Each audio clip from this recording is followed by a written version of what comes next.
우리는 지금 지안교회 교육 3단계에 들어서서 창세기부터 천천히 살펴보고 있는 중에 있습니다. 지난주에 창세기 20장까지 봤는데 21장을 보면 이제 아브라함의 아들 이삭이 태어납니다.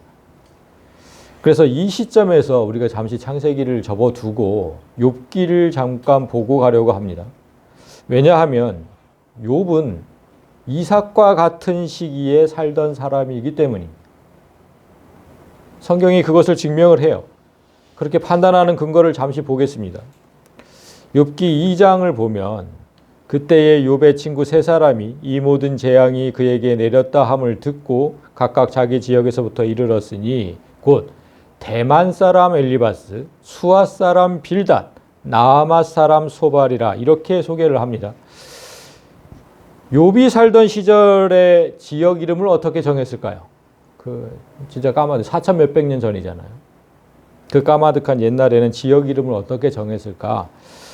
흔히 유력한 자의 이름을 따서 지은 경우가 흔했습니다. 그러니까 대만이라는 사람이 살던 곳에 엘리바스라는 뜻이고 수아라는 사람이 살던 지역에 빌닷이란 나아맛이라는 사람이 살던 곳에 소발 이렇게 이제 지역 이름을 그렇게 지은 겁니다. 우리나라도 이렇게 지역 이름을 유명 인사를 따서 지은 것들이 있죠. 생각나시는 데 있어요? 뭐 세종로, 퇴계로, 그 다음에 또 뭐 있습니까? 충무로, 을지로, 뭐 이런 거지. 그렇게 지었잖아요, 이름을. 이렇게 똑같은 거. 그런데 여기 보면 지금 두 번째 수아 사람 빌닷이 있지 않습니까? 수아 사람. 수아가 누군지 아세요? 수아. 들어보신 적 없어요, 수아? 여호수아. 수아가 놀랍게도 아브라함의 아들입니다. 자, 볼까요? 아브라함이 후처를 맞이하였으니 그의 이름은 그두라라. 그가 시므란과 욕산과 무단과 미디안과 이스박과 수아를 낳고 이렇게 되어 있으니까 우리가 잘 몰랐던 거죠. 후처에서 나왔으니까. 그러니까 수아 지금 여기서 보면 빌닷은 이 수아라는 사람, 아브라함의 아들, 수아라는 사람이 살던 지역에서 왔다. 이런 뜻인 거죠. 그런데 욥기 32장을 보면 엘리후라는 사람이 등장하죠. 엘리후가 등장을 하는데 이 엘리후가 어디 사람인지 보십시오. 람종족 부스 사람 바라겔의 아들 엘리후 이렇게 등장해요. 부스 사람. 그런데 부스는 또 누굴까요, 그럼? 부스는 아브라함의 동생 나홀 알죠? 나홀의 아들입니다. 자, 봅시다. 어떤 사람이 아브라함에게 알려 이르기를 밀가가 당신의 형제 나홀에게 자녀를 낳았다 하더라. 그의 맏아들 장남은 우스고 우스의 형제가 부스입니다. 차남이죠. 그러니까 지금 여기서 보면 지금 엘리후는 나홀의 아들이 살던 부스가 살던 지역의 사람이다. 그런 뜻이죠. 그리고 지금 나홀의 지금 장남을 누구라 그랬습니까? 우스잖아요. 우스 어디서 봤습니까? 욥기 1장 1절에 있습니다. 욥기 1장 1절. 우스 땅의 욥. 그죠? 이렇게 지금 사람 이름을 따서 지역 이름을 지은 것. 그래서 욥을 지금 아브라함과 나홀 이후, 지금 아브라함의 아들이고 나홀의 아들들이니까 그 이후에 이삭과 야곱의 그 시대에 살던 사람이다. 이렇게 지금 추정하는 겁니다. 여기서 지금 근데 우스 땅이라 그랬는데 욥이 살던 우스 땅이 어디냐? 우스 땅이 어딘지를 잠깐 지도로 보면 여기 지금 에돔이라고 되어 있죠. 이게 지금 나중에 지금 지금 욥이 살던 시대는 이 지도가 아닙니다. 욥이 살던 시대는 그냥 통합된 땅이고 여기 지금 나중에 에돔이라고 되는 에돔. 에서가 가서 살던 여기가 지금 우스 땅이라는 거. 그걸 증명하는 구절이 있는데 우스 땅에 사는 딸 에돔아 즐거워하며 기뻐. 지금 에스겔 에레미야 선지자가 말씀합니다. 우스 땅에 사는 딸 에돔이라고 했으니까 우스 땅이 에돔인 거예요. 여기 지금 에돔. 여기 살았다는 거예요. 지금 욥은. 지금 아브라함과 이삭은 주로 살던 데가 여기죠. 이 유다 땅의 그 남쪽 지방, 그래서 네게부라는 단어를 우리가 그때 얘기했었는데 이쪽에 살았어요. 남쪽에, 남왕국 땅, 헤브론을 중심으로 해서 부엘사. 그러니까 아브라함 자녀들은 여기 살고 욥은 지금 여기 살았다는 거예요. 가깝게 살았죠. 그 같은 시대에 비슷한 동네에 살았어요. 그런데 지금 이삭과 야곱이 살던 그 시대에 에돔 지역에 살던 욥을 하나님께서 이렇게 칭찬하시는 거죠. 그 사람은 온전하고 정직하여 하나님을 경외하며 악에서 떠난 자였다. 욥을 그렇게 칭찬하시는 거잖아요. 시대적 배경은 분명히 아브라함 이후 이삭과 야곱의 시대인데 아브라함의 자손이 아닌 욥을 이렇게 칭찬하고 계시는 거예요. 그러니까 우스 땅에 살던 욥이라고 했으니까 아마도 나홀의 자손이었을 가능성이 크죠. 우스가 나홀의 아들이었으니까. 그죠? 나홀의 자손이었을 가능성이 크다. 왜냐하면 성경은 아브라함의 동생 나홀 또한 아브라함 못지않은 신앙의 사람이었다고 증언을 합니다. 어디서 볼 수 있냐면 자, 창세기 31장을 보면 아브라함의 하나님, 나홀의 하나님, 그들의 조상의 하나님은 우리 사이에 판단하옵소서. 이런 구절이 있어요. 나홀의 하나님이라고 지금 나오잖아요. 그러니까 누가 한 얘기냐면 라반, 야곱의 삼촌 라반이 한 얘기인데 라반이 야곱과 언약을 맺을 때 한 말입니다. 그러니까 라반은 누구냐? 라반은 누구예요? 라반은 나홀의 손자입니다. 나홀의 손자. 그러니까 그 손자가 자기 할아버지의 신앙을 높이 사는 거죠, 지금. 나홀의 하나님이라고 했어요. 그러니까 아브라함 이후에 우리가 지금 알 수 있는 게 뭐예요? 아브라함 이후에 하나님을 섬기던 사람들은 아브라함의 가족뿐만 아니었다. 여러 족장들이 하나님을 섬기며 살았다는 걸 알 수 있는 거잖아요. 그 족장 시대인데. 그렇죠? 그러니까 욥도 그 사람 중에 그 중에 하나였다. 그렇게 진짜 신앙인 중에 아브라함의 자손이 아닌 다른 족속 그 신앙인 중에 한 사람이었다. 이런 뜻이죠. 그리고 이제 욥의 세 친구로 등장하는 아까도 봤는데 엘리바스, 빌닷, 소발 모두 아브라함의 자손은 아니죠. 그런데 욥기를 통해서 그들이 진술하는 내용을 보면 정말 대단한 신앙인들이거든요. 대단한 신앙이다. 정말 그들이 얘기하는 걸 보면 이만한 신앙을 가진 사람이 오늘날에는 있을까 싶을 정도로 정말 대단한 신앙이. 그러니까 우리가 이렇게 욥기의 배경을 지금 쭉 살펴봤어요. 그러니까 시대적 배경이 언젠지, 그 다음에 욥이 살던 지역이 어딘지 다 살펴봤어요.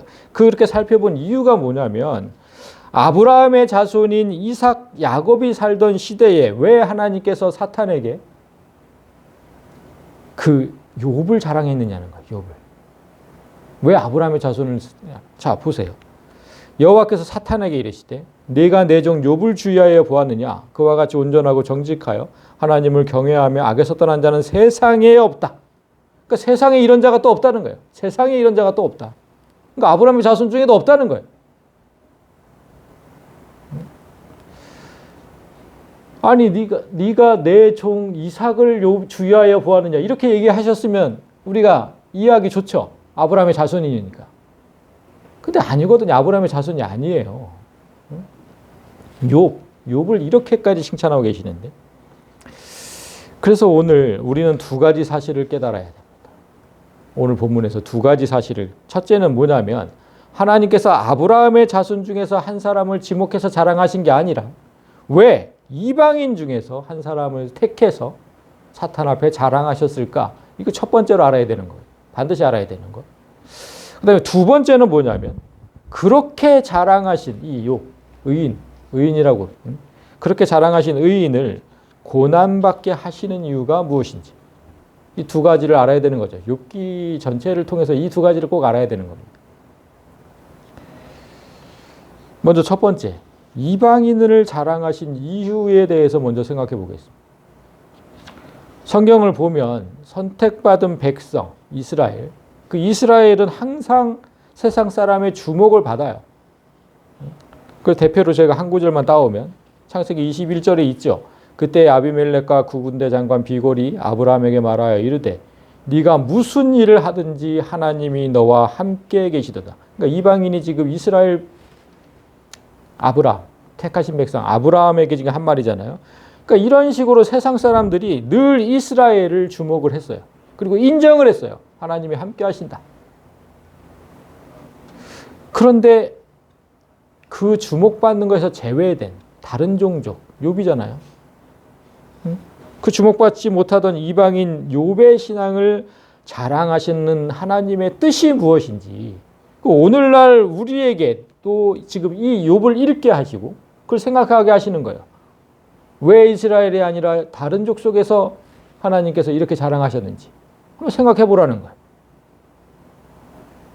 그냥 읽을 게 아니라. 자, 그럼 한번 생각해 봅시다, 여러분. 당시 이스라엘은 아브라함의 자손이죠. 이 시대의 이스라엘은 누굽니까? 우리예요. 우리입니다. 우리. 교회를 이루고 사는 사람들이 이스라엘이죠. 그래서 이 첫 장면을 지금 우리에게 대입해 보면 하나님께서 사탄에게 자랑하고 싶은 신앙의 사람이 우리 중에 없다는 거죠. 교회 안에 없다는 거잖아요. 그렇게 되잖아요, 얘기가. 이스라엘 중에서 자랑하신 게 아니니까. 욥기는 그 사실을 지금 말하고 싶은 거예요. 이 시대의 이스라엘은 분명히 교회를 이루고 사는 우리인데 교회는 우리가 조직신학에 배웠습니다. 두 개로 나뉘죠. 보이는 교회와 보이지 않는 교회로 나뉩니다. 우리 눈에 보이는, 지금 이런 교회는 세상에 세워진 모든 교회는 보이는 교회죠. 우리 눈에 보이는 그 교회 안에는 하나님만 아시는 보이지 않는 교회가 존재합니다. 그러니까 여기 알곡과 가라지가 섞여 있다는 거예요. 교회 안에 어떤 교회든. 그러니까 하나님 눈에만 보이는 알곡, 그것을 바로 보이지 않는 교회라고 하는 거거든요. 그 보이지 않는 교회를 성경은 참 이스라엘, 새 이스라엘 이렇게 얘기하는 겁니다. 옛날 구약시대 이스라엘이 아니고 참 이스라엘, 새 이스라엘. 그러니까 욥을 통해서 지금 하나님이 말씀하시고자 하는 것은 하나님께만 보이는 진짜 하나님의 백성은 아브라함의 자손이 아닌 중에도 있다는 겁니다. 그 말씀을 하시고 싶은 거예요. 그걸 이제 로마서에서 이렇게 얘기를 합니다. 무릇 표면적 유대인이 유대인이 아니요 표면적 육신의 할례가 아니니라. 그러니까 아브라함의 자손이 늘 자랑으로 삼았던 그 선택받은 백성, 그들만 그렇게 자랑하고 살았잖아요. 그리고 그들만 받았던 거룩의 표, 할례, 그건 모두 표면적이라는 거예요. 표면적이다. 그러니까 즉 눈에 보이는 게 진짜가 아니라는 거예요.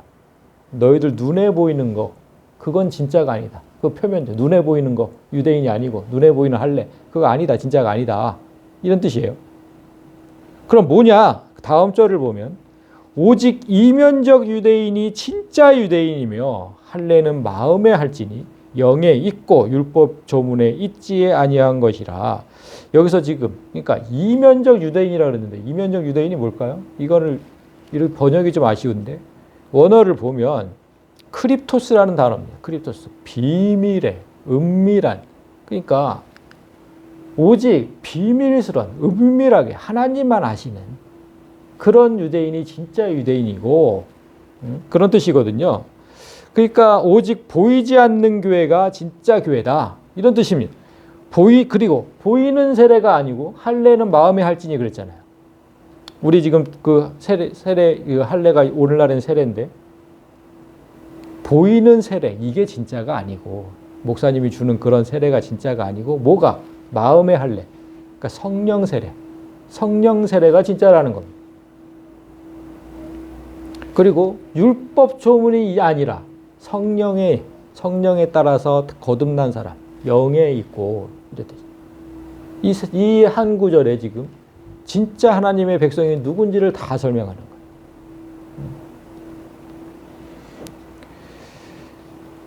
로마서 3장 29절을 다 또 보시면 이렇게 되어 있습니다. 하나님은 다만 유대인의 하나님이시냐? 또한 이방인의 하나님은 아니시냐? 진실로 이방인의 하나님도 되시느니라. 그래서 할례자도 믿음으로 말미암아 또한 무할례자도 믿음으로 말미암아 의롭다 하실 하나님은 한 분이시니라. 그러니까 할례를 받은 이스라엘도, 그죠? 할례자는 이스라엘이잖아요. 그리고 할례 받지 않은 저 무할례자 이방인도 천국 가는 조건은 오직 믿음이다, 그런 뜻입니다. 눈에 보이는 뭐 그런 게 있지 않고 오직 믿음이다. 여러분이 교회에서 받은 세례나 직분이 천국으로 가는 편은 아니다, 그런 뜻입니다. 장로라고 해서 갑니까? 절대 아닙니다. 절대 아니에요. 그런 뜻이에요.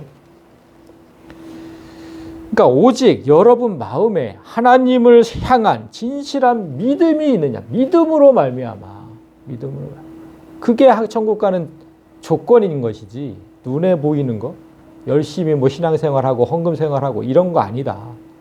하나님만 아시는 거예요. 그래서 우리는 몰라요, 누가 진실한 믿음을 갖고 있는지. 따라서 우리가 오늘 첫 번째 알아야 할 게 뭐라 그랬습니까? 하나님께서 아브라함의 자손이 아닌 이방인 욥을 자랑하시는 이유가 무엇이냐? 오늘날 보이는 교회에 주시는 준엄한 경고라는 겁니다. 이 땅에 세워진 모든 교회에 주시는 준엄한 경고. 니네 지금 거기 지금 하고 있는 거 그거 진짜 아니야. 욥을 통해서 분명히 알라는 거예요. 욥을 통해서. 그 제도적인 그런 신앙에 있는 게 아니고 정말 하나님 눈에만 보이는 그 진짜 신앙, 그 진짜 믿음, 그걸 보라는 겁니다. 그걸 보라는 거. 그게 첫 번째 이유, 지금 우리가 알아야 할 첫 번째 이유. 자, 그럼 이제 두 번째 우리가 알아야 할 것은 우리 눈에 보이지 않는 그 참 성도가 왜 시험을 당하는, 그런 극심한 시련을 당하느냐. 이걸 이제 두 번째 알아야 되는 겁니다. 거짓 성도는 하나님께서 시험하지도 않으십니다. 그건 정말 시험하지도 않아요. 참 성도, 하나님께서 아시는, 쟤는 정말 내 자녀라고 생각하시면 시험을 하시는 거예요. 시련을 주시는 거예요. 자, 욥의 경우를 보십시오. 욥은 분명히 이방인이었고 무할례자였죠. 할례도 받지 않은. 그러니까 표면적으로는 하나님의 백성이 아니었던 겁니다. 그러나 하나님은 그렇게 평가하지 않으셨잖아요. 그와 같이 온전하고 정직하여 하나님을 경외하며 악에서 떠난 자는 세상에 없다, 이렇게 얘기하셨잖아요. 하나님께서 얼마나 자랑스러우셨는지. 1장 1절에도 이 말씀이 있고 1장 8절에도 있고 2장 3절에도 있습니다. 그러니까 3번 반복하세요. 3번. 그 완전한 거죠. 정말 너무너무 마음에 들으셨던 거죠, 욥이. 여기에 그치지 않고 욥이 죽은 후에도 욥을 말씀하세요. 몇백 년이 흐른 뒤에도 에스겔 선지자를 통해서 욥의 신앙을 또다시 칭찬하십니다. 잠깐 보면 에스겔 14장. 비록 노아, 다니엘, 욥 이 세 사람이 거기에 있을지라도 그들은 자기의 공의로 자기의 생명만 건지리라. 그러니까 하나님께서 지금 모든 사람을 멸망시키실 때, 모든 사람을 싹 다 멸망시킬 때, 이 세 사람, 노아, 다니엘, 욥, 이 세 사람은 자기의 의로 자기의 생명을 건질 거라는 거예요. 인정하시는 거죠. 인정해. 노아, 다니엘, 욥은 인정하신 거예요. 그러니까 정말 대단한 신앙을 가졌다는 거예요. 이 지금 몇백 년이 지난 다음에도 또 욥을 거론하시잖아요. 얼마나 대단한 신앙을 가졌길래 이렇게까지 하실까? 욥은 도대체 얼마나 대단한 신앙을 가졌을까요? 그러니까 욥기 곳곳에서 욥의 신앙을 볼 수 있는데, 저희 잠깐 보겠습니다. 잠깐 볼게요. 욥기 먼저 23장. 욥이 이렇게 고백합니다. 내 발이 그의 걸음, 하나님이죠. 하나님의 걸음을 바로 따랐으며 하나님의 길을 지켜서 치우치지 아니하였고 내가 하나님의 입술의 명령을 어기지 아니하고 정한 음식보다 하나님 입의 말씀을 귀히 여겼도다. 지금 빨간 글씨로 해놓은 걸 잘 보세요. 전부 하나님이죠. 하나님. 그러니까 욥의 삶의 1순위는 늘 하나님이었던 거예요. 우선순위가 하나님. 그 무엇보다 하나님의 뜻, 하나님의 말씀, 이게 먼저였다. 이런 사람이 어디 있습니까? 이런 사람이. 이렇게 살기가 진짜 쉽지 않죠. 그리고 지금 우리가 1장을 지금 그 앞 초반을 보면 동방 사람 중에 욥이 가장 큰 부자다 이렇게 이제 기록이 되어 있는데, 그런데도 불구하고 욥은 한 번도 그 재물을, 그 많은 재물을 자랑하거나 기뻐하지 않았다고 얘기를 합니다. 욥기 31장에 그게 써져 있는데, 만일 내가 내 소망을 그 금에다 두고, 그 돈에다 두고 순금에게 너는 내 의뢰하는 바라 하였다면, 이게 무슨 뜻입니까? 그러니까 돈에게 야 내가 믿을 건 너밖에 없다 이렇게 얘기했다면 그런 뜻이거든요. 믿을 건 돈밖에 없어 이렇게 얘기하지 않았다는 거예요. 단 한 번도. 만일 재물의 풍부함과 손으로 얻은 것이 많음으로 기뻐했다면, 지금 여기까지는 지금 그러니까 자기가 돈을 한 번도 그렇게 막 기뻐하지도 않고 의지하지도 않았다 이렇게 얘기한 것이고, 그 다음에 재물을 섬기지도 않았지만 우상을 숭배하지도 않았다고 얘기를 합니다. 만일 해가 빛남과 달이 밝게 뜬 것을 보고 내 마음이 슬며시 유혹되어 내 손에 입맞추었다면, 이게 뭡니까? 자, 해와 달을 보고 비는 사람들 있죠. 어떻게 빕니까? 내 손에 입맞추고 빌어요. 이렇게. 이 뜻이거든요, 지금. 그 해와 달을 보면서. 우상을 숭배했다는 거예요. 우상을 숭배했다. 거기다가 의지를 하고 하나님 의지하지 않고. 뭐 우리 오늘날에도 있잖아요. 오늘날에도 천지신령께 그냥 빌고 있잖아요. 그것도 재판에 회부할 죄악이니 내가 그리하였으면 위에 계신 하나님을 속이는 것이리라. 그러니까 내가 이렇게 했다면, 이것 했다면 하나님을 속이는 거야. 자신 있게 얘기하는 거예요. 자신 있게. 그랬다면 내가 하나님을 속이는 거다.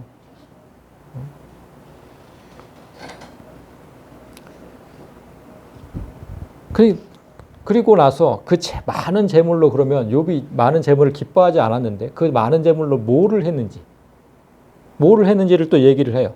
가난한 사람들을 도왔고 절대 갑질하지 않았다. 자, 내가 젊었을 때부터 고아기르기를, 그러니까 정말 어렸을 때부터 그랬다는 거죠. 어렸을 때부터, 이 젊었을 때는 청소년기 때부터, 그때부터 고아기르기를 그의 아비처럼 하였으며 내가 어렸을 때부터 과부를 인도하였노라. 와, 어렸을 때부터 이렇게 하기 쉽지 않은데, 만일 내가 의복이 없이 죽어가는 사람이나 덮을 게 없는 가난한 자를 못 본 채 했다면, 만일 나의 양털로 그의 몸을 따뜻하게 입히지 않았다면, 내가 주먹을 들어서 고아를 향해 휘둘렀다면, 갑질을 했다면 내 팔이 어깨뼈에서 떨어지고 내 팔뼈가 그 자리에서 부스러지기를 바라노라. 정말 자신 있게 얘기하는 거예요. 내가 진짜 그렇게 그러니까 정말 욥은 첫 번째 뭐였습니까? 하나님을 사랑하고 그 다음에 사람을 사랑하고, 이 두 개의 계명이 천하의 두 강령이라고 예수님이 얘기했잖아요. 이렇게 살았던 사람인 거예요. 이렇게 살았던, 정말 철저하게. 그러니까 하나님께서 자랑할 만하죠. 사탄 앞에서 자랑할 만합니다. 근데 욥이 이렇게 살았는데 친구들은 욥의 신앙을 의심을 해요. 오랜 시간 욥을 지켜본 친구들이었는데 네가 행한 그 모든 선행이 위선이 아니었는지를 따져 묻습니다. 위선이 아니라면 네가 어떻게 지금 이 모양 요꼴이 돼서 그러니까 하나님께 징벌을 받아서 이 모양 요꼴이 됐겠느냐. 위선이었으니까 다 아시는 하나님께서 너를 이렇게 벌하신 게 아니냐, 이렇게 따져 묻는 거예요. 그러니까 욥과 친구들이 이렇게 벌이는 논쟁이 욥기의 3분의 1을 차지합니다. 정말 주고받고 계속 이 논쟁이. 이런 사실에서 우리는 욥이 살던 시대의 신앙 수준이 얼마나 높았는지를 봐야 돼요. 지금 4천 몇백 년 전인데. 욥은 친구들이 위선자라고 공격할 때마다 자신은 위선을 떨지 않았다고 항변합니다. 그리고 이렇게 징벌당할 만큼 악행을 저지르지 않았다고 계속해서 항변을 해요. 난 그러지 않았어. 나 그러지 않았어, 친구들아. 정말 어제 어떤 드라마를 보니까 아무도 안 믿어줬대. 아무도. 단 한 사람만 믿어줬는데 그 사람이 그렇게 고마웠대. 자기가 죄지지 않았다는 걸. 이게 지금 제가 이거 욥기를 보면서 그 사람 마음을 이해를 하겠더라고요. 안 믿어져요. 정말 그 친한 친구들도. 그러니까 욥이 나는 그렇게 살지 않았다고 항변을 하면 욥의 친구들은 넌 진짜 교만하다고 또 욕을 해요. 넌 진짜 교만한 거야. 어떻게 사람이 완벽할 수 있냐. 한 번이라도 좀 인정을 해라. 인정을. 네가 죄를 지어서 이렇게 됐다고. 어떻게 완벽해? 너 죄가 하나도 없냐? 이렇게 또 공격을 하는 거야. 그러니까 정말 욥으로서는 미치고 팔짝 뛸 노릇이죠. 정말. 이렇게 살았는데. 다 이렇게 살았는데. 아무도 안 믿어주는 거예요. 넌 위선자라는 거야. 욥기의 이런 장면을 보면서 우리를 돌아봐야 되는 거예요. 우리는 얼마나 수준 낮은 신앙인으로 살고 있는지. 욥처럼 하나님을 최우선으로 섬기고 살았는지, 욥처럼 고아와 과부를 그렇게 돕고 살았는지, 나보다 약한 자를 업신여기지는 않았는지, 또한 이들처럼 지금 욥과 새 친구들처럼 수준 높은 신앙 토론을 한 적은 있는지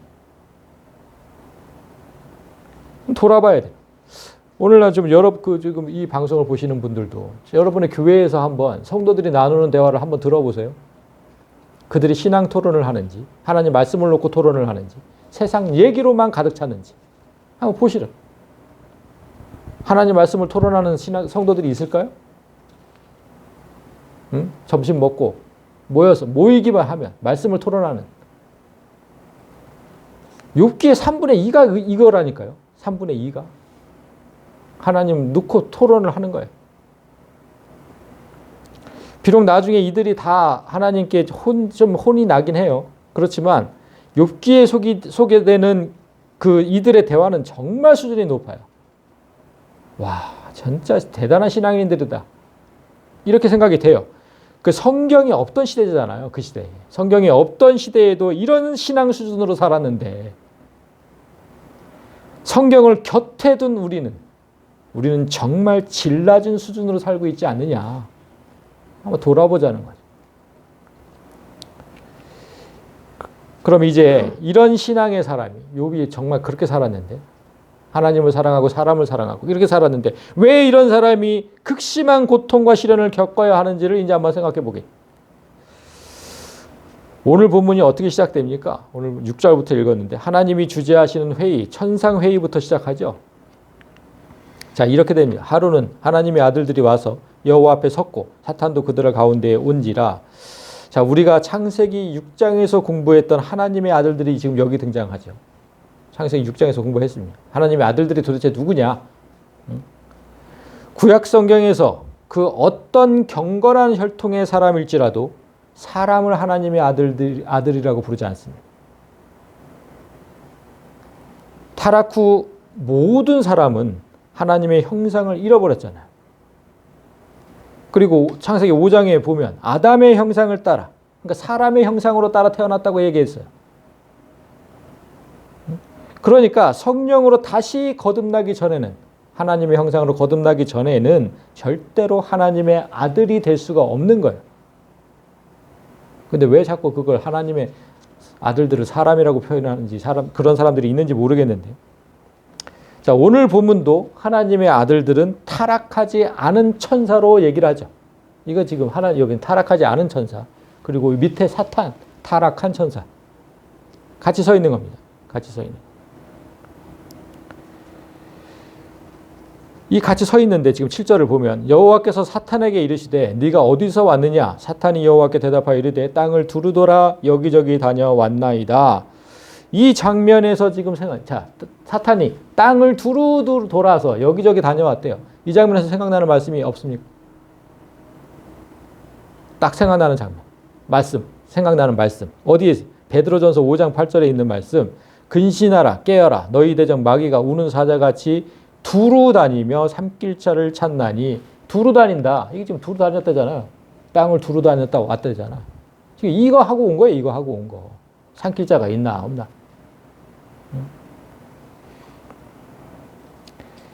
욥의 시대에도 이 목적으로 다녀왔는데 하나님 앞에서는 그냥 여기저기 다녀왔다고만 얘기하죠. 뭐 그런 얘기 했다가는 안 되니까. 여기저기 다녀왔다고만 얘기를 해요. 그러나 사탄의 목적을 잘 아시죠? 왜? 하나님은 다 아시죠? 네가 왜 여기저기 다니는지 잘 아시기 때문에 그래서 하나님께 물어요. 이렇게 묻습니다. 하나님께서 여호와께서 사탄에게 이르시되 네가 내 종 욥을 주위에서 봤느냐? 그와 같이 온전하고 정직하여 하나님을 경외하며 악에서 떠난 자는 세상에 없다. 그러니까 사탄의 목적을 잘 아시는 하나님께서 이런 얘기를 하셨다면 그 뜻이 뭐겠습니까? 왜 이런 얘기를 하셨을까요? 우는 사자같이 막 산길자를 찾아다니는데 이런 얘기를 하셨어. 왜 하셨을까? 욥은 자신이 있다는 거야. 네가 아무리 산길자를 찾아다녀도 내 종 욥은 네가 절대로 삼키지 못할 거라는 거야. 자신 있어서 얘기하시는 거예요. 자신 있어서. 진짜 하나님께 이런 신뢰를 받는다는 게 얼마나 부럽습니까? 네가 이천에 사는 진우기를 받느냐? 넌 절대로 못 삼켜. 이런 말씀을 하셨다면 이런 말씀을 좀 들어야 될 거 아닙니까? 하나님께 정말 인정하시는 거잖아요. 하나님께서 인정하시는 거. 그런데 아무리 욥의 믿음이 대단해도 정말 나약한 인간이잖아요. 넘어질 수도 있잖아요. 넘어질 수도 있어요. 사탄에게 굴복할 수도 있어요. 근데 하나님께서 지금 너무 위험한 베팅을 하시는 걸 아니까 이제 슬슬 걱정이 되는 거예요. 그래서 사탄이 이렇게 얘기합니다. 사탄이 여호와께 대답하여 이르되 욥이 어찌 까닭 없이 하나님을 경외하리까? 그러니까 욥의 그 믿음에는 이유가 있다는 거죠. 까닭 없이 이유가 있습니다. 이유가 사탄이 말하는 이유를 보면 주께서 그와 그의 집과 그의 모든 소유물을 울타리로 두르심 때문이 아니니까. 그러니까 주께서 하나님이 울타리로 두르셨기 때문에 그 모든 소유물을 그리고 주께서 또 하나님께서 그의 손으로 하는 바를 목되게 하사 그의 소유물이 땅에 넘치게 하셨음이니이다. 욥 정도는 얼마든지 넘어뜨릴 수 있지만 하나님께서 맡고 계시고 하나님께서 보호하고 계시니까 제가 못한 거 아닙니까? 항변하는 거예요. 하나님께서 그 손만 놓으시면 난 할 수 있습니다. 그 얘기를 해요. 이제 주의 손을 펴서 그의 모든 소유물을 치소서. 그리하시면 틀림없이 주를 향하여 욕하지 않겠나이까. 하나님께서 만약 그의 모든 소유물을 친다면, 그 보호하심을 놓는다면 틀림없이 하나님을 욕할 것이다. 이것도 이제 사탄이 자신 있어 합니다. 그래서 이제 마지막 절을 보면 여호와께서 사탄에게 이르시되 내가 그의 소유물을 다 내 손에 맡기노라. 다만 그의 몸에는 내 손을 대지 말지니라. 사탄이 곧 여호와 앞에서 물러가니라. 이제 본격적인 내기가 시작된 겁니다. 하나님은 욥이 어떤 경우에도 넘어지지 않는다에 거셨고 사탄은 욥의 재산과 자녀를 모두 빼앗으면 넘어진다에 걸었습니다. 내기가 시작된 거예요. 자, 여러분 이 장면에서 잠깐 생각해 봅시다. 욥에게 고난이 온 이유가 뭐냐? 지금 너무 웃기잖아요. 욥은 하나님께서 천사들 앞에 자랑하실 정도로 훌륭한 신앙의 소유자였는데 어느 날 갑자기 그 많던 재산들이 먼지처럼 사라졌고 사랑하는 자녀들 10명인데 그 10명의 자녀가 모두 죽어버렸어요. 이런 불행이 한꺼번에 올 수 있을까 싶을 정도로 욥에게 닥친 고난은 그 누구도 감당하기 어려운 것입니다. 그런데 이런 엄청난 고난이 한낱 하나님과 사탄의 내기에서 시작되었다는 참 정말 이 놀라운 사실을 이 장면에서 지금 볼 수 있는 겁니다. 만약에 욥이 자신에게 닥친 고난이 이런 내기에서 비롯되었다는 것을 알았다면 그가 하나님을 어떻게 생각했을까요? 내기 때문에 내 새끼들을 다 죽였다고? 너무 원망스럽지 않았겠습니까? 하나님께서 어떻게 사탄 같은 악한 세력과 내기를 하시면서 그 사랑하는 자에게 견딜 수 없는 아픔을 주시는지 이해할 수 없을 겁니다. 정말 이 장면이 한낱 내기에 불과하다면 욥뿐만 아니라 우리도 절대로 하나님을 이해하지 못하죠. 정말 내기에 불과하다면. 그러나 하나님께서 그런 분이 아니신 줄을 우리 모두 다 알잖아. 그렇기 때문에 왜 그러셨는지 우리는 알아야 되는 거죠. 이게 내기처럼 보이는데 왜 그걸 하셨는지 알아야 되는 거잖아. 자, 욥기가 42장으로 되어 있는데 이런 고난이 왜 욥에게 왔는지를 따지는 거. 그게 무려 37장까지 이어집니다. 42장까지 되어 있는데 37장까지 왜 왔느냐? 네 고난이. 이걸 37장. 그러니까 욥은 무슨 책이에요? 고난의 이유를 찾는 책이죠. 고난의 이유를 찾는 책.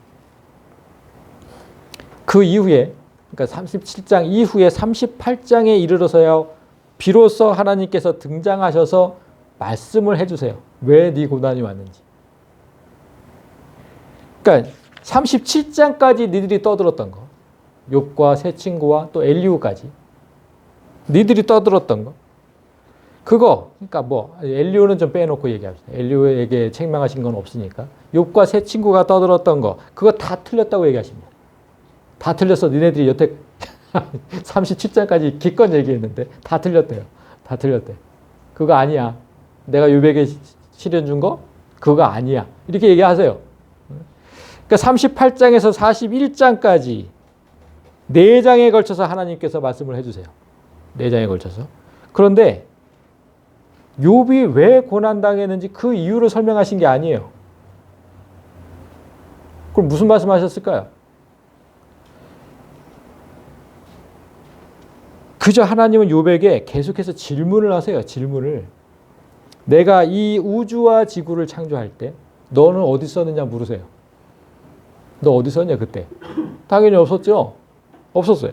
그리고 이 세상 모든 피조물을 창조할 때 너는 도대체 내가 이걸 어떻게 창조했는지 그걸 아느냐? 정말 무에서 유를 창조하는 그거 어떻게 창조했는지 그걸 네가 아느냐? 이런 것도 물으세요. 내가 이 모든 것을 창조할 때 아무것도 없는 그 무의 공간에서 무엇으로 어떻게 만들었는지 아느냐? 뭐 이런 걸 계속해서 물으세요. 아니 참 진짜 고난의 이유를 말씀해 달라니까요. 고난의 이유를. 응?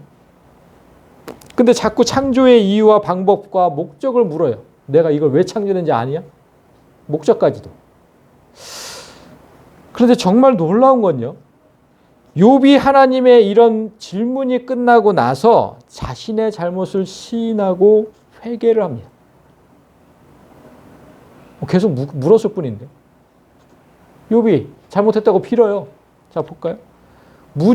이렇게 얘기합니다. 욥이 무지한 말로 이치를 가리는 자가 누구니까 나는 깨닫지도 못한 일을 말하였고 스스로 알 수도 없고 헤아리기도 어려운 일을 말하였나이다. 그 많은 하나님의 질문에 단 한 개도 답을 못했거든요. 욥은.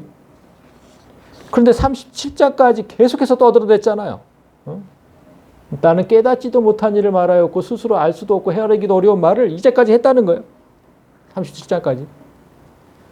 지금 욥의 고백대로 우리는 하나님께서 하시는 일의 대부분을 이해할 수도 없고 알 수도 없습니다.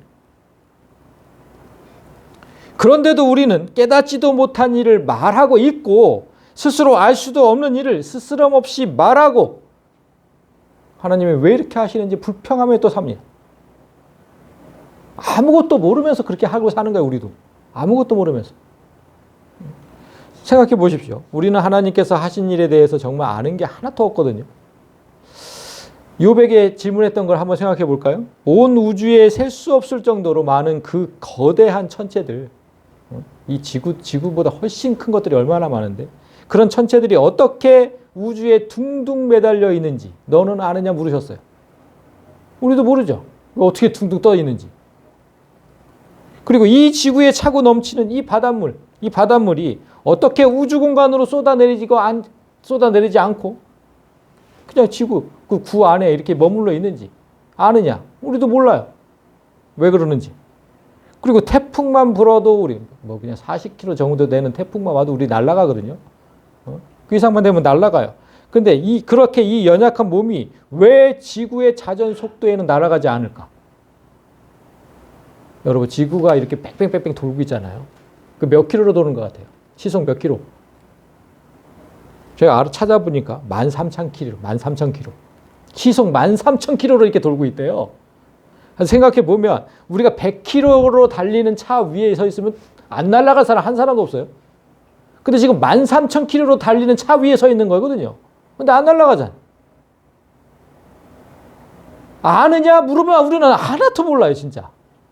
왜 안 날아가는지 아느냐? 몰라요. 욥뿐만 아니라 우리도 다 대답을 못 하는 거예요. 그렇게 우리는 정말 하나님이 하시는 일에 대해서 아는 게 아무것도 없어요. 제발 아는 척 하지 말라고. 아는 척 하지 마라. 많은 사람이 하나님의 뜻을 다 아는 것처럼 자신 있게 얘기를 하거든요. 이것이 하나님의 뜻이라는 거예요. 그런데 욥은 이렇게 고백을 해요.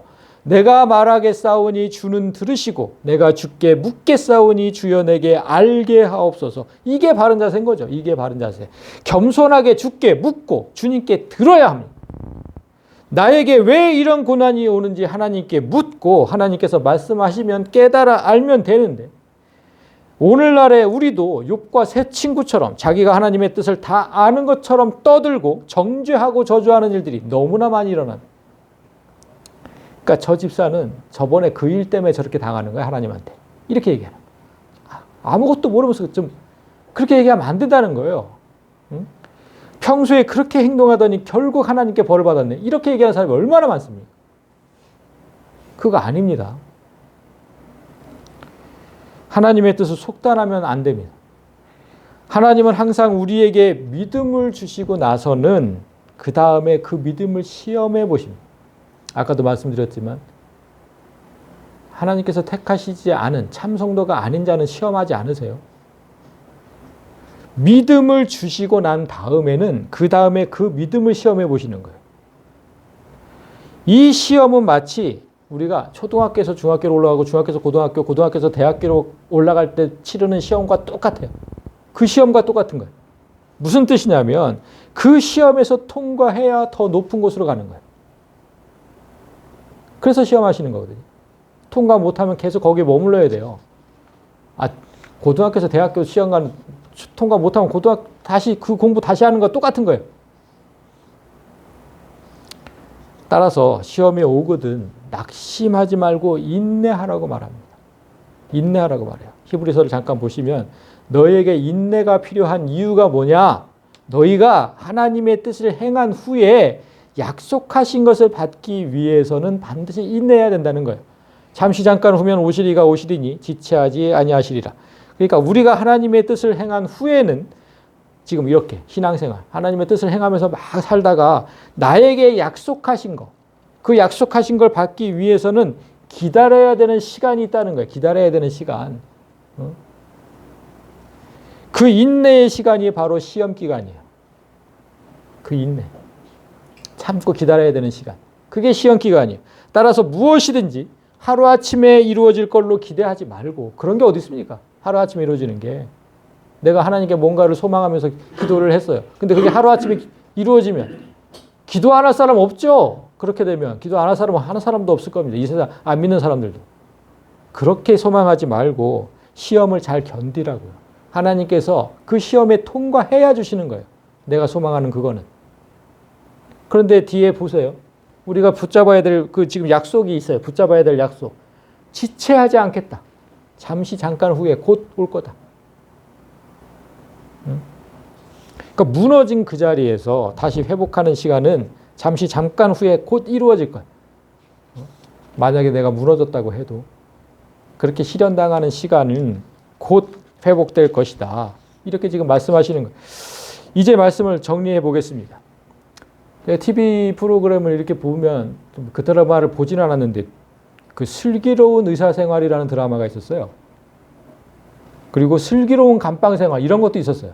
앞에 슬기로운이 붙은 이런 제목을 가진 그 프로가 있었는데 그러니까 힘든 의사생활과 힘든 감방생활 그걸 어떻게 슬기롭게 헤쳐나갈 수 있을까를 고민하면서 이제 보여주는 거죠. 그래서 슬기로운 의사생활, 슬기로운 감방생활 이렇게 이름을 지은 건데 그 제목을 보면서 제가 이제 때때로 우리에게 닥치는 힘든 시험, 그 시련을 어떻게 슬기롭게 대처할 수 있는지 욥기는 그런 걸 보여주는 책입니다. 그러니까 의인이 고난받는다. 욥은 정말 하나님이 자랑하는 의인이었잖아요. 그 의인이 고난받는다고 할 때 그 대표적인 예가 누군지 아십니까? 욥이 아니죠. 예수님이잖아요. 예수님. 욥은 죄 한 점도 없는 그런 완벽한 사람은 아니었잖아요. 죄 한 점 그런 건 아니에요. 욥은. 그렇지만 예수님은 그런 분이셨죠. 죄 한 점도 없는 정말 완벽한 의인. 그런데 그 의인이, 예수님이 고난을 어떻게 받아들이셨는지를 보면 우리도 이 시험 기간을 어떻게 슬기롭게 헤쳐나갈 수 있는지를 배울 수 있잖아요. 예수님이 고난을 어떻게 생각하셨는지, 내게 닥친 그 고난을 어떻게 생각하셨는지 잠깐 보세요. 지금 인자가 영광을 얻었고 하나님도 인자를 위하여 영광을 얻으셨도다. 이 말씀을 언제 하셨냐면 십자가 지기 직전에 그 다락방에서 하신 거예요. 마지막 만찬 때 제자들 모아놓으시고 이 말씀하셨는데, 자신이 받을 십자가 고난은 나의 영광인 동시에 하나님께서 영광 받는 일이라고 말씀하시잖아요. 십자가 고난이 그런 거다. 왜 그래요? 왜 그렇게 되냐면 이 고난 끝에 예수님은 어떻게 되시냐면 하나님 우편에 앉아서 우주를 통치하는 만왕의 왕이 되시죠. 그러니까 이 고난은 나에게 이제 영광이 되는 거다. 이렇게 얘기하신 것이고, 그리고 이 고난을 통해서 하나님께서 사람을 얼마나 사랑하시는지를 세상에 알릴 수 있잖아요. 그래서 하나님께 영광이 되는 겁니다. 두 분에게 영광이 되는 거예요. 그래서 하나님이 욥에게 창조의 이유와 목적을 물으신 거예요. 그래서 우리는 예수님께서 이렇게 얘기하신 것도 몰랐거든. 왜 두 분에게 영광이 되는지 세상은 아무것도 몰랐어요. 자, 하나님이 욥에게 창조의 이유와 목적을 물으신 이유, 내가 왜 세상을 창조했는지, 너를 왜 지었는지, 네가 그 이유만 알았더라도 너에게 닥친 고난의 이유를 분명히 알았을 거라는 겁니다. 그걸 알고. 그래서 그렇게 계속 질문하신 거예요. 직접적으로 얘기해 주지 않고, 네가 그 이유, 내가 너를 왜 지었는지 알아? 이 세상을 왜 지었는지 알아? 그것만 알았으면 네가 고난의 이유를 알았을 거야. 이렇게 말씀하신 거예요. 잘 보세요. 제가 그래서 정리를 해왔습니다. 나는 너를 위해서 이 세상을 만들었고 너와 사랑하기 위해서 너를 지었으며 너를 위해 나 자신을 죽이기까지 할 거야. 너를 위해. 너와 사랑하기 위해. 너를 위해. 이게 하나님께서 세상을 창조하시고 사람을 지으신 목적이에요. 따라서 너에게 일어나는 모든 일은 내가 너를 사랑한다는 전제하에서 일어나는 것입니다. 지금 이 말씀을 하시고 싶은 거예요. 하나님은. 사탄은 하나님을 대적하는 자입니다. 그렇죠? 그런데 하나님께서 그런 사탄과 자녀를 두고 내기를 하실 이유가 없죠. 하나님께서 욥에게 물으신 창조의 섭리를 우리는 성경을 통해서 알 수 있어요. 욥은 성경이 없었으니까 몰랐겠지만 우리는 성경을 통해서 얼마든지 알 수 있어요. 성경이 없던 욥보다는 우리의 신앙이 나아야 된다는 말입니다. 욥이 이 시련이 끝난 후에 갑절의 복을 받았다는 사실을 잊지 마세요. 딱 2배의 복을 받았어요. 그러니까 여러분에게 닥친 시련은 주께서 나를 사랑해서 더 높은 곳에 올리시려는 겁니다. 무슨 사탄과의 내기? 그거 아니고 우리에게 오는 시련 이겁니다. 이건. 야, 올라가야지. 맨날 유명한 이걸로 살 거야? 올라가야지. 이거예요. 이거. 또한 택한 백성 이스라엘이 아닌 이방인이었던 욥, 우리가 첫 번째 얘기했던 그 욥이 하나님의 자랑이었다는 사실과 당시에 최고의 복을 누렸다는 사실, 그 사실도 잊지 않아야 됩니다. 왜냐하면 아무에게도 주목받지 못했잖아요. 그 이스라엘이 아니었으니까. 아무에게 주목받지 못하고 철저하게 을로 살았던 그 우리가 바로 욥이라는 사실을 깨달으라는 거예요. 우리가 무슨 세상에 주목을 받습니까? 우리가. 우린 그렇지 않아요. 세상에 주목을 받는 사람들 많잖아요. 저기 큰 교회들. 얼마나 주목을 받습니까? 우린 그렇게 살지 못했거든요. 아무에게도 주목받지 못하고 철저하게 을로 살았죠, 여태까지. 그런 사람들이 바로 욥이라는 거예요. 그걸 깨달아 알으라는 거예요. 욥기를 보면서 하나님은. 여러분에게 부탁합니다. 이 뜨거운 여름에 욥과 같은 뜨거운 믿음으로 하나님께서 정말 모든 천사들 앞에 자랑하는 그런 신앙인이 되시기를 진심으로 소망합니다. 아멘. 자, 우리